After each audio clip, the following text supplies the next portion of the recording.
राधे राधे दोस्तों, बम बम भोले दोस्तों। आज हम आपको विद्धेश्वर संहिता का 10वां अध्याय सुनाने जा रहे हैं, जिसमें प्रणव एवं पंचाक्षर मंत्र की महत्ता के बारे में बताया गया है।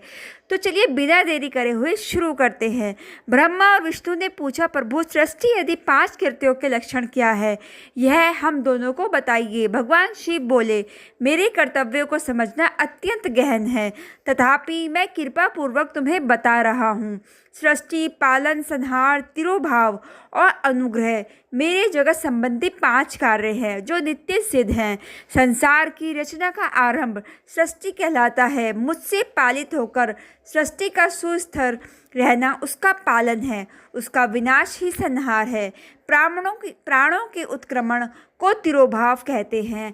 इन सबसे छुटकारा मिल जाना ही मेरा अनुग्रह अर्थात मोक्ष है। ये मेरे 5 कृत्य हैं।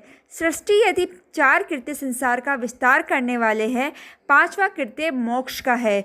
मेरे भक्तजन इन 5 कार्यों को 5 भूतों में देखते हैं।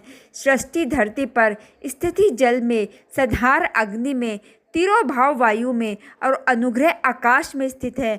पृथ्वी से सबकी सृष्टि होती है, जल से वृद्धि होती है, आग सबको जला देती है, वायु एक स्थान से दूसरे स्थान पर ले जाती है, आकाश सबको अनुग्रहित करता है। इन 5 कृत्यों का भार वहन करने के लिए ही मेरे 5 मुख हैं। चारों दिशाओं में 4 मुख और इनके बीच में 5वां मुख है। पुत्रों, तुम दोनों ने मुझे तपस्या से प्रसन्न कर सृष्टि और पालन 2 कार्य प्राप्त किए हैं। इसी प्रकार मेरी विभूति स्वरूप रुद्र और महेश्वर ने संहार और तिरोभाव कार्य मुझसे प्राप्त किए हैं, परंतु मोक्ष मैं स्वयं प्रदान करता हूँ। मैंने पूर्व काल में अपने स्वरूप भूत मंत्र का उपदेश किया है, जो ओंकार रूप में प्रसिद्ध है। यह मंगलकारी मंत्र है। सर्वप्रथम मेरे मुख से ओंकार प्रकट हुआ, जो मेरे स्वरूप को बोध कराता है। इसका स्मरण निरंतर करने से मेरे ही सदा स्मरण होता है। मेरे उत्तरवर्ती मुख से आकार का, पश्चिम मुख से उकार का, दक्षिण मुख से मकार का, पूर्ववर्ती मुख से बिंदु का तथा मध्यवर्ती मुख से नाद का प्रकटीकरण हुआ है। इस प्रकार इन 5 अवयवों से ओमकार का विस्तार हुआ है। इन 5 अवयवों के एकाकार होने पर प्रणव ओम नामक अक्षर उत्पन्न हुआ। जगत में उत्पन्न सभी स्त्री पुरुष इस प्रणव मंत्र में व्यापक हैं। ये मंत्र शिव शक्ति दोनों का बोधक है। इसी से पंचाक्षर मंत्र ओम नमः शिवाय की उत्पत्ति हुई है। यह मेरे साकार रूप का बोधक है। इस पंचाक्षर मंत्र से मार्त का वर्ण प्रकट हुए हैं, जो 5 भेद वाले हैं। इसी से शिरो मंत्र सहित त्रिपदा गायत्री का प्राकट्य हुआ है। इस गायत्री से संपूर्ण वेद प्रकट हुआ है और उन वेदों से करोड़ों मंत्र निकले हैं। उन मंत्रों से विभिन्न कार्यों की सिद्धि होती है। इस पंचाक्षर प्रणव मंत्र से सभी मनोरथ पूर्ण होते हैं। इस मंत्र से भोग और मोक्ष दोनों प्राप्त होते हैं। नंदीकेश्वर कहते हैं, जगदम्बा उमा गौरी पार्वती के साथ बैठे महादेव ने उत्तरवर्ती मुख बैठे ब्रह्मा और विष्णु को पर्दा करने वाले वस्त्र से आच्छादित कर उनके मस्तक पर अपना हाथ रखकर धीरे धीरे उच्चारण कर उन्हें उत्तम मंत्र का उपदेश दिया। 3 बार मंत्र का उच्चारण करके भगवान शिव ने उन्हें शिष्यों के रूप में दीक्षा दी। गुरु दक्षिणा के रूप में दोनों ने अपने आप को समर्पित करते हुए दोनों हाथ जोड़कर उनके समीप खड़े हो जगत गुरु भगवान शिव की इस प्रकार स्तुति करने लगे। ब्रह्मा विष्णु बोले, प्रभु आपके साकार और निराकार 2 रूप हैं। आप तेज से प्रकाशित हैं, आप सबके स्वामी हैं, आप सर्वात्मा को नमस्कार है, आप प्रणव मंत्र के बताने वाले हैं तथा आप ही प्रणव लिंग वाले हैं। सृष्टि, पालन, संहार, तिरोभाव और अनुग्रह यह आदि आपके ही कार्य है। आपके 5 मुख हैं, आप ही परमेश्वर हैं, आप सबकी आत्मा है, ब्रह्म है, आपके गुण और शक्तियाँ अनंत हैं। हम आपको नमस्कार करते हैं। इन पंक्तियों से स्तुति करते हुए गुरु महेश्वर को प्रसन्न कर ब्रह्मा और विष्णु ने उनके चरणों में प्रणाम किया। महेश्वर बोले, आर्द्र नक्षत्र में चतुर्दशी को यदि इस प्रणव मंत्र का जप किया जाए तो यह अक्षय फल देने वाला है। सूर्य की संक्रांति में महा आर्द्र नक्षत्र में एक बार किया प्रणव जप करोड़ों गुना जप का फल देता है। मृगशिरा नक्षत्र का अंतिम भाग तथा पुनर्वर्ष का शुरू का भाग पूजा, होम और तर्पण के लिए सदा आद्र के समान ही है। मेरे लिंग का दर्शन प्रत्येक काल अर्थात मध्याह्न से पूर्व काल में करना चाहिए। मेरे दर्शन पूजन के लिए चतुर्दशी तिथि उत्तम है। पूजा करने वालों के लिए मेरी मूर्ति और लिंग दोनों समान हैं, फिर भी मूर्ति की अपेक्षा लिंग का स्थान ऊंचा है, इसलिए मनुष्य को शिवलिंग का ही पूजन करना चाहिए। लिंग का ओम मंत्र से और मूर्ति का पंचाक्षर मंत्र से पूजन करना चाहिए। शिवलिंग की स्वयं स्थापना करके या दूसरों से स्थापना करवाकर उत्तम द्रव्यों से पूजा करने से मेरा पद सुलभ होता है। इस प्रकार दोनों शिष्यों को उपदेश देकर भगवान शिव अंतर ध्यान हो गए। तो दोस्तों, यहाँ समाप्त होता है हमारा 10वां अध्याय। अब हम शुरू करेंगे 11वां अध्याय। तो चलिए आइए शुरू करते हैं 11वां अध्याय। दोस्तों, 11वें अध्याय में शिवलिंग की स्थापना और पूजा विधि का वर्णन बताया गया है। ऋषियों ने पूछा, सूत जी, शिवलिंग की स्थापना कैसे करनी चाहिए तथा उसकी पूजा कैसे, किस काल में तथा किस द्रव्य द्वारा करनी चाहिए। सूत जी ने कहा, महर्षियों, मैं तुम लोगों के लिए इस विषय का वर्णन करता हूँ, इसे ध्यान से सुनो और समझो। अनुकूल एवं शुभ समय में किसी पवित्र तीर्थ में, नदी के तट पर, ऐसी जगह पर शिवलिंग की स्थापना करनी चाहिए जहाँ रोज पूजन कर सकें। पार्थिव द्रव्य से, जलमय द्रव्य से अथवा तेजस द्रव्य से पूजन करने से उपासक को पूजन का पूरा फल प्राप्त होता है। शुभ लक्षणों में पूजा करने पर यह तुरंत फल देने वाला है। चल प्रतिष्ठा के लिए छोटा शिवलिंग श्रेष्ठ माना जाता है। अचल प्रतिष्ठा हेतु बड़ा शिवलिंग अच्छा रहता है। शिवलिंग की पीठ सहित स्थापना करनी चाहिए। शिवलिंग की पीठ गोल, चौकोर, त्रिकोण और खाट के पाए की भांति ऊपर नीचे मोटा और बीच में पतला होना चाहिए। ऐसे लिंग पीठ महान फल देने वाला होता है। पहले मिट्टी अथवा लोहे से शिवलिंग का निर्माण करना चाहिए। जिस द्रव्य से लिंग का निर्माण हो उसी से उसका पीठ बनाना चाहिए। यही अचल प्रतिष्ठा वाले शिवलिंग की विशेषता है। चल प्रतिष्ठा वाले शिवलिंग में लिंग व प्रतिष्ठा एक ही तत्व से बनानी चाहिए। लिंग की लंबाई स्थापना करने वाले मनुष्य के 12 अंगुल के बराबर होनी चाहिए।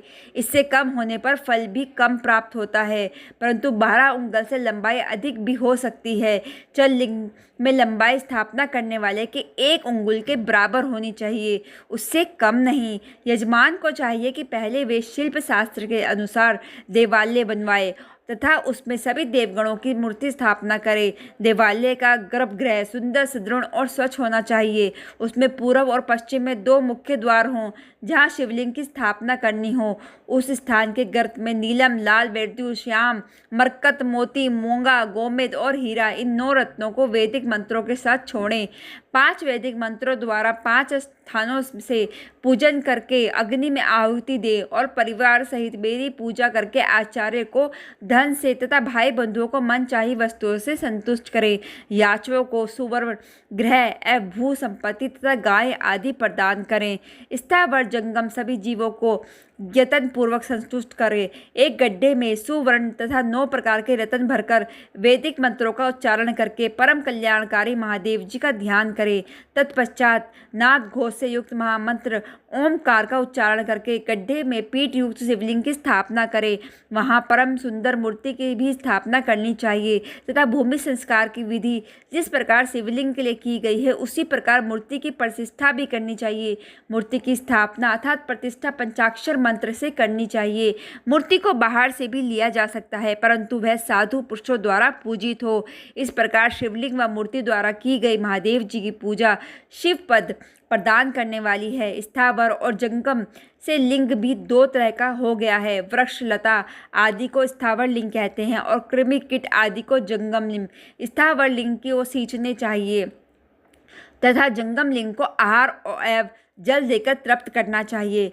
यों चराचर जीवों को भगवान शंकर का प्रतीक मानकर उनका पूजन करना चाहिए। इस तरह महालिंग की स्थापना करके विधिवत उपचारों द्वारा उसका रोज पूजन करें तथा देवालय के पास ध्वजारोहण करें। शिवलिंग साक्षात देव का पद प्रदान करने वाला है। आहवन, आसन, अर्क, पाद्य, पादक, आचमन, स्नान, वस्त्र, यज्ञोपवीत, गंध, पुष्प, धूप, दीप, नैवेद्य, तांबूल, समर्पण, निराजन, नमस्कार और विसर्जन, ये 16 उपचार हैं। इनके द्वारा पूजन करें। इस तरह किया गया भगवान शिव की पूजन शिव पद की प्राप्ति कराने वाला है।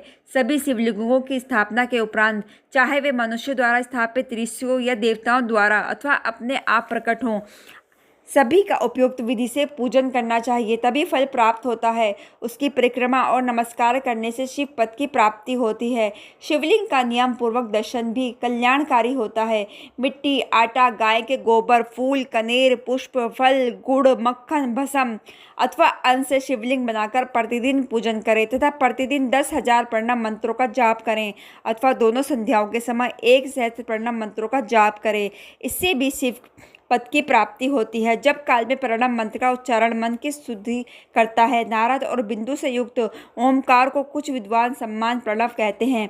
प्रतिदिन 10,000 पंचाक्षर मंत्र का जाप अथवा दोनों संध्याओं को 1 सहस्त्र मंत्र का जाप शिव पद की प्राप्ति कराने वाला है। सभी ब्राह्मणों के लिए प्रणव से युक्त पंचाक्षर मंत्र अति फलदायक है। कलश से किया स्नान, मंत्र की दीक्षा, मार्तकाओं का न्यास, सत्य से पवित्र अंतकरण, ब्राह्मण तथा ज्ञानी गुरु सभी को उत्तम माना गया है। पंचाक्षर मंत्र का 5 करोड़ जाप करने से मनुष्य भगवान शिव के समान हो जाता है।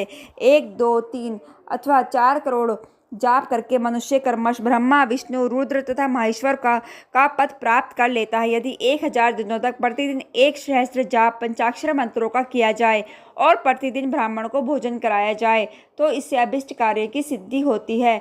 ब्राह्मण को प्रतिदिन प्रातःकाल 1008 बार गायत्री मंत्र का जाप करना चाहिए, क्योंकि गायत्री मंत्र शिव पद की प्राप्ति कराता है। वेद मंत्रों और वैदिक सूक्तियों का भी नियम से जाप करें। अन्य मंत्रों में जितने अक्षर हैं उनके उतने लाख जाप करें। इस प्रकार यथाशक्ति जाप कराने वाला मनुष्य मोक्ष प्राप्त करता है। अपनी पसंद से कोई एक मंत्र अपनाकर प्रतिदिन उसका जाप करें अथवा ओम का नित्य 1 सहस्त्र जाप करें। ऐसा करने से संपूर्ण मनोरथ की सिद्धि होती है। जो मनुष्य भगवान शिव के लिए फुलवाड़ी या बगीचे लगाता है तथा शिव मंदिरों में झाड़ने बुहारने का सेवा कार्य करता है, ऐसे शिव भक्त को पुण्य क्रम की प्राप्ति होती है। अंत समय में भगवान शिव उसे मोक्ष प्रदान करते हैं। काशी में निवास करने से भी योग और मोक्ष की प्राप्ति होती है। इसलिए आमरण भगवान शिव के क्षेत्र में निवास करना चाहिए। उस क्षेत्र में स्थित बावड़ी, तालाब, कुआं और पोखर को शिवलिंग समझकर वहाँ स्नान, दान और जाप करके मनुष्य भगवान शिव को प्राप्त कर लेता है। जो मनुष्य शिव के क्षेत्र में अपने किसी मर्त संबंधी का दहा, दशा, वार्षिक श्राद्ध अथवा वार्षिक श्राद्ध करता है अथवा अपने पितरों को पिंड देता है, वह वहाँ तत्काल सभी पापों से मुक्त हो जाता है और अंत में शिव पद प्राप्त करता है। लोक में अपने वर्ण के अनुसार आचरण करने वे सदाचार का पालन करने से शिव पद की प्राप्ति होती है। निष्काम भाव से किया गया कार्य अभिष्ट फल देने वाला शिव पद प्रदान करने वाला होता है।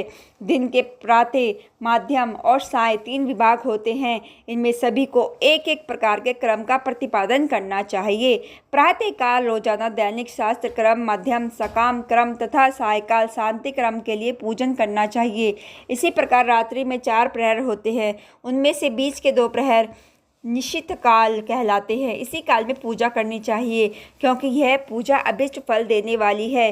कलयुग में कर्म द्वारा ही फल की सिद्धि होगी। इस प्रकार विधि पूर्वक और समय अनुसार भगवान शिव का पूजन करने वाले मनुष्यों को अपने कर्मों का फल मिलता है। ऋषियों ने कहा, सूत जी, ऐसे पुण्य क्षेत्र कौन कौन से हैं जिनका आश्रय लेकर सभी स्त्री पुरुष शिव पद को प्राप्त कर ले? कृपया हमें बताइए।